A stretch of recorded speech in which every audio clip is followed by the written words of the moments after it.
கோவையில் நிலவணிக தொழில் முனைவோர் நலச்சங்கத்தின் செயற்குழு மற்றும் பொதுக்குழு கூட்டம் நடைபெற்றது.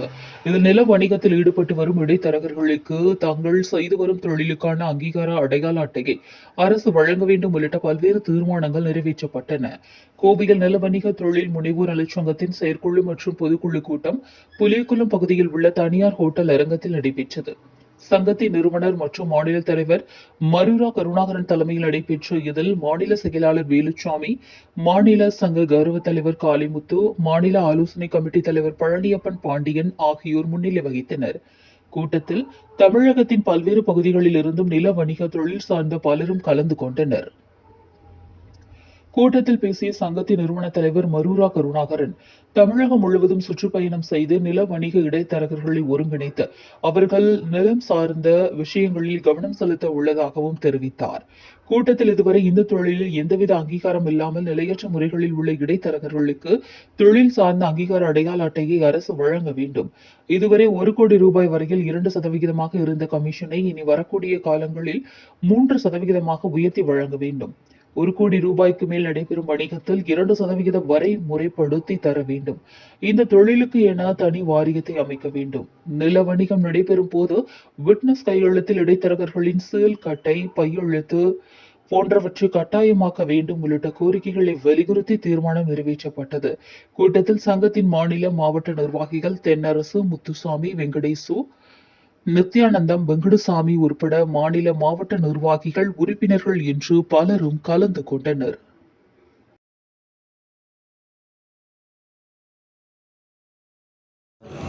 தமிழ்நாடு அளவுக்கு நில வணிக தொழில் முனைவோர் நல சங்கம் என்ற ஒரு அமைப்பை உருவாக்கி கிட்டத்தட்ட 5 ஆண்டுகளுக்கு மேலாக பல மாவட்டங்களுக்கு சென்று இன்றைக்கி வெற்றிகரமாக இதனுடைய இந்த ஆண்டின் இறுதி செயற்குழு கூட்டங்கள் இன்று நடைபெறுகிறது. இந்த கூட்டத்துடைய நோக்கமே எங்களை போன்ற இடைத்தரகு செய்யக்கூடிய நிலை வணிகர்களுக்கு எந்தவித பாதுகாப்பும் இல்லாமல் ஒரு தொழில் செய்வோம் என்றால் அந்த உரிய தொகை ஒரு தொழில் செஞ்சால் அதுக்கு ஒரு கூலி மாதிரி கிடைச்சிடும். ஆனால் எங்களை பொறுத்தளவுக்கு எல்லா வேலையும் சரியாக செஞ்சு முடித்தாலும் எங்களுக்கு கொடுக்க வேண்டிய அந்த கமிஷனுங்கிற தொகையை மட்டும் கொடுக்கறதுக்கு மனசு வராமல் பல பக்கத்தில் ஒன்றா ஏமாற்றிடுறாங்க, இல்லைன்னா கொடுக்குறத வாங்கிட்டு போங்கிற அளவுக்கு தான் எங்களுடைய நிலை இருக்குது. சில பக்கம் கொடுக்காமே விட்டுடுறாங்க.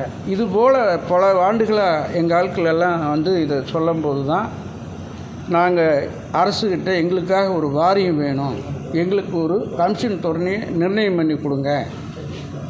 சாதாரணமாக அடிப்படையாக தேவைங்கிறது எல்லா தொழிலுக்குமே ஒரு வாரியம் இருக்கும்போது தமிழ்நாட்டில் வரக்கூடிய வருமானத்தில் முதல் வருமானமாக இருக்கக்கூடிய ரியல் எஸ்டேட்டில் அதை எடுத்து கொண்டு போய் எல்லா துறைக்கும் பத்திரத்துறையிலிருந்து சரி, பதிவுத்துறையும் சரி, எல்லாத்துக்குமே வேலை கொடுக்கக்கூடிய வாய்ப்புகளை இந்த இடைத்தரகர்கள் மட்டுமே தான் செஞ்சுக்கிட்டு இருக்காங்க. இவங்க இல்லைன்னா தமிழ்நாட்டில் இந்த தொழிலே இல்லைங்கிற அளவுக்கு தான் உண்மை. இது நிறைய பேர்த்துக்கு தெரியறதில்ல. என்னமோ இடைத்தரகருங்கிறது ஏதோ புரோக்கர் அப்படிங்கிற சாதாரணமாக பேசிட்டு போகிறாங்க. அந்த புரோக்கர் மட்டும்தான் எல்லா தொழிலதிபர்களையும் உருவாக்குறதே அந்த புரோக்கர்கள் தான். சாதாரணமாக ஒரு பணம் வச்சுக்கிறது யார் இருந்தாலுமே அந்த பணம் வச்சுருக்கிறவர்கிட்ட போய் இந்த மாதிரி ஒரு இடம் கம்மியாக வந்திருக்குது, நீங்கள் வாங்கி போடுங்க, உங்களுக்கு வேணுங்கிறத நாங்கள் பண்ணித்தரேன்னு சொல்லி உருவாக்கி கொடுத்து இன்றைக்கி பார்த்திங்கன்னா தமிழ்நாடு பூரா பல மாவட்டங்களில் தொழிலதிபர்களாக இருக்கக்கூடியவங்க எல்லாருமே ஒரு காலத்தில் ஏதோ ஒரு தொழிலில் இருந்தவங்க தான். அதை உருவாக்குனவங்க இடைத்தரகர்கள் தான். அவங்களுக்கு எந்த பாதுகாப்பும் இல்லை. அந்த பாதுகாப்புக்காக வேண்டி இந்த அமைப்பை ஏற்படுத்தி இது கிட்டத்தட்ட முறையாக பதிஞ்சு ஒரு 5-6 ஆண்டு காலமாக இருந்தாலும் முறையாக இந்த ஒரு 10 மாதத்துக்கு முன்னாடி பதிஞ்சு இன்றைக்கி நம்ம எல்லா மாவட்டத்துலேயும் பொறுப்பாளர்களை வர சொல்லி இன்றைக்கி பொறுப்புகள் போட்டு அவங்கள வழி நடத்துகிறோம். நாங்கள் கேட்கக்கூடிய ஒரே கோரிக்கை, அரசுகிட்ட கேட்கக்கூடிய கோரிக்கை ஒன்று தான், எங்கள் தொழிலுக்கு ஒரு அங்கீகாரம் வேணும். அந்த அங்கீகாரங்கிறது இவங்க இந்த தொழில் செய்கிறாங்க, இவங்களுக்கு இத்தனை சதவீதம் தான் கமிஷன் அப்படிங்கிற உத்தரவாதத்தை அரசு எங்களுக்கு பண்ணி கொடுக்கணும். 2வது கோரிக்கையாக என்ன சொல்கிறோம் அப்படின்னா, வாரியங்கிறது எங்களுக்கு எதுவுமே இல்லை, நல வாரியம். அந்த வாரியத்தை எங்களுக்காக இடைத்தரகர்களுக்கு உண்டான நல வாரியத்தை அமைச்சு கொடுக்கணும். 3வதாக ஒரு மனிதன் எந்த ஒரு சூழ்நிலையிலையுமே ஒரு விபத்துலேயோ எதுலேயோ ஏற்படுத்திட்டா எல்லாத்துக்குமே ஒரு நஷ்டீடு ஒரு தொழிலில் கொடுக்குறாங்க. அது எங்கள் தொழிலுக்கும் ஒரு இழப்பு ஏற்பட்டுட்டால் அந்த குடும்பத்துக்கு ஒரு அரசு வந்து ஒரு இழப்பீட்டு தொகை கொடுக்கணும். நலிந்த குழந்தைகளுக்கு வந்து அது படிப்புக்கு உதவி அரசு செய்யணும். இது போன்ற பல கோரிக்கைகளை நாங்கள் அரசுகிட்ட வச்சாலும் முக்கியமான கோரிக்கைகளாக எங்களுடைய தொழிலுக்கு அங்கீகாரங்கிறது முதன்மையான கோரிக்கையை நாங்கள் வைக்கிறோம். இரண்டாவதாக கோரிக்கை வந்து இப்போ டாக்குமெண்ட் ரைட்டுன்னா ஒரு காலத்தில் பார்த்திங்கன்னா அவர் வந்து வெறும் இப்போ வெண்டர் தான், ஒரு ரைட்டர் தான். அவருக்கு வந்து ஒரு லைசன்ஸு கொடுத்து முறைப்படுத்தி வச்சுருக்கு அரசு. ஏன் அப்படின்னு பார்த்தீங்கன்னா அதுக்கு வந்து அவர் கையெழுத்து இருந்தால் தான் உள்ளே பதிய முடியுங்கிற அளவுக்கு கொண்டு வந்திருக்காங்க.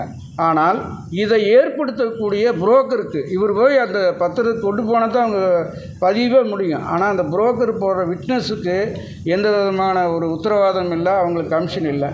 இப்போ நம்ம செய்யக்கூடிய ஒரே ஒரு விஷயம், கேட்கக்கூடிய ஒரு விஷயம் என்ன அப்படின்னா, நீங்கள் எப்படி பத்திரப்பதிவு துறையில் வந்து டாக்குமெண்ட் ரைட்டுக்கு ஒரு லைசன்ஸை கொடுத்து அவங்க பதியும் போது கையெழுத்து இருந்தால் தான் பதிய முடியும்னு கொண்டு வர்றீங்களோ, அதே போல் அந்த பத்திரத்தில் விட்னஸாக போடக்கூடிய இடைத்தரகர்களுடைய கையெழுத்தையும் அவங்களுடைய சீலையும் கட்டாயமாக கொண்டு வரணுங்கிறது அரசுக்கிட்ட ஒரு கோரிக்கையை நாங்கள் வைக்கிறோம் எங்கள் சங்கத்து சார்பாக. மேலும் இந்த தொழிலுக்கு எங்களுக்கு எல்லா வகையிலும் அரசு முன்னின்று துணை புரிந்தால் இந்த அரசுக்கு நாங்கள் விசுவாசமாக எங்களால் முடிந்த நலத்திட்டங்களை எல்லாம் அரசு கூட சேர்ந்து இணைந்து நாங்கள் பொதுமக்கள் செயலுக்கு ஏதுவாக இருக்கும். அதனால் தயவு கூர்ந்து அரசு எங்களுக்கு இந்த பரிசீலனை பண்ண வேண்டுமாய் உங்களது சார்பாக நாங்கள் கேட்டுக்கொள்கிறோம். எவ்வளோ பேர் இன்றைக்கி இந்த தொழிலில் வந்து தமிழ்நாடு ஃபுல்லாக கிட்டத்தட்ட பார்த்திங்கன்னா ஒரு 5 லட்சத்துக்கு மேற்பட்டவங்க இந்த தொழிலை செஞ்சிட்ருக்காங்க. சரியான முறையான ஒரு அமைப்பு இருக்கா அப்படிங்கிற ஒரு சந்தேகத்தில் தான் இருக்கும். என்ன காரணம் அப்படின்னா, அப்படி அந்த முறையான அமைப்பு இருந்திருந்தால் கண்டிப்பாக இந்த கோரிக்கைகளை வென்றெடுத்திருக்கணும். காரணம் என்னென்னா, இங்கேருந்து போகும்போதே அந்த அமைப்புகள் வந்து தலையில் வச்சுருக்கிற பேரே வந்து பார்த்திங்கன்னா ரியல் எஸ்டேட் தொழிலதிபர்கள், பில்டர்ஸ், அதுக்கப்புறம் இடைத்தரகர்கள். அப்போ அந்த அரசுக்கிட்ட போய் கோரிக்கை வைக்க போகும்போது உங்களுக்கெல்லாம் எதுக்கு முதலாளிகளுக்கு வந்து உங்களுக்கு வாரியம் எதுக்கு நீங்கள் போங்கன்னு சொல்லி தாச்சு. அதனால தான் நம்ம சங்கம் இடைத்தரகர்களுக்கு மட்டுமே உருவாக்கப்பட்டு நில வணிக தொழில் முனைவோர் நல சங்கங்கிற பெயரோட இன்று பதிவு செய்யப்பட்டு இந்த கோரிக்கையை நம்ம கொண்டு போயிருக்கோம். நலவாரியம்ன்றது வந்து ஒரு முழு நேரமாக அந்த தொழில் இருக்காங்க. இந்த சங்கத்தில் உறுப்பினராக சேரக்கூடியவர்கள் முறையாக முழு நேர தொழில் செய்கிறவர்கள் மட்டுமே தான். நாங்கள் அடையாளம் காமிக்கிறவங்களுக்கு தான் நீங்கள் வாரியத்தில் உறுப்பினர் கொடுங்கன்னு நாங்கள் கேட்குறோம். சங்கத்தில் அவர் எத்தனை வருஷமாக இருக்காருங்கிற எங்களுடைய ஒரு கோரிக்கையை வந்து கேட்பாங்க. நிச்சயமாக எங்ககிட்ட கேட்பாங்க.